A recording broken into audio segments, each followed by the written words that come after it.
The U.S. Speaker of the House Nancy Pelosi is continuing her tour of Asia. She's made a second stop in Malaysia today.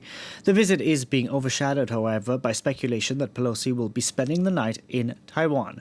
If Pelosi does, then she will become the highest-ranking elected U.S. official to visit Taiwan in over 25 years.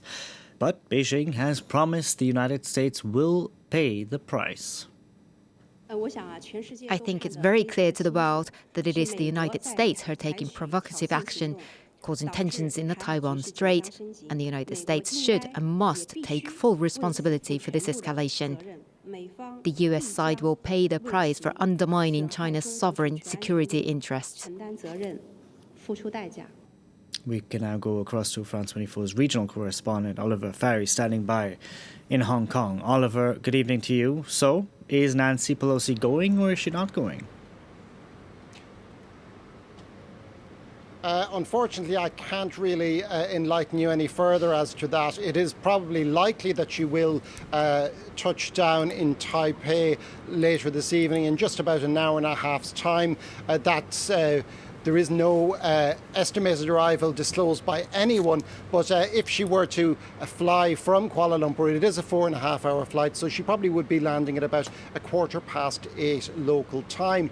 Of course, nobody is really forthcoming either on the American side or the Taiwanese side as to whether she will be there, but there have been some sources that suggest that she will meet Taiwanese President Tsai Ing-wen tomorrow, and that she may have a number of other visits before departing in the afternoon. As of course we've seen, China is pretty much escalating its rhetoric over it. It warns that there will be a price to pay. We heard that from spokeswoman Hua Chunying just earlier, and also her colleague the other day, Zhao Lijian, said that China would take strong countermeasures if Nancy Pelosi's plane entered Taiwan. It has already started a number of flybys in Taiwan's aerial defense identity zone. Now, that is not to be confused with Taiwanese airspace. This is something that China does practically on a daily basis.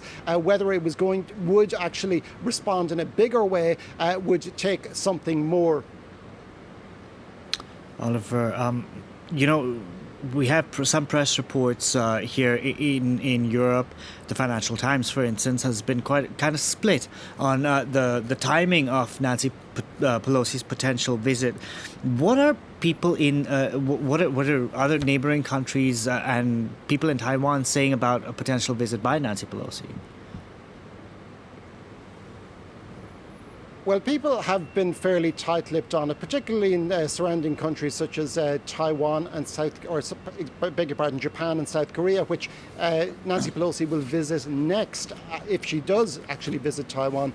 So, Taiwan itself, there is a prevailing sense of pragmatism about this. They're not particularly bothered by potential repercussions from China, because this is what they have lived with pretty much constantly for the last 70 years. It's a daily existence for them. And in fact, some Taiwanese, particularly on social media, have been commenting that they're a little bit annoyed at how they seem to have been talked over, particularly by what they think is a hysterical reaction from the West, and of course the rather stern reaction from Beijing. Taiwanese people think that there probably will not be much more than the usual response from Beijing. There is a possibility that Beijing might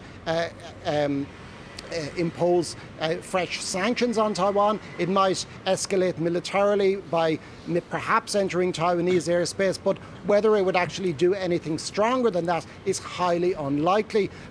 This would be a massive risk for Beijing to take, and even if we've already been caught unawares by an invasion once this year with Russia's invasion of Ukraine, if China were to think of taking Taiwan, it's already missed the window for this year. It really can only be, a land invasion could only be done in May or June, and even then it would be a huge risk for Beijing to take. So the chances of anything more than small aerial skirmishes or perhaps economic sanctions are fairly low, and people in Taiwan are relatively relaxed about it.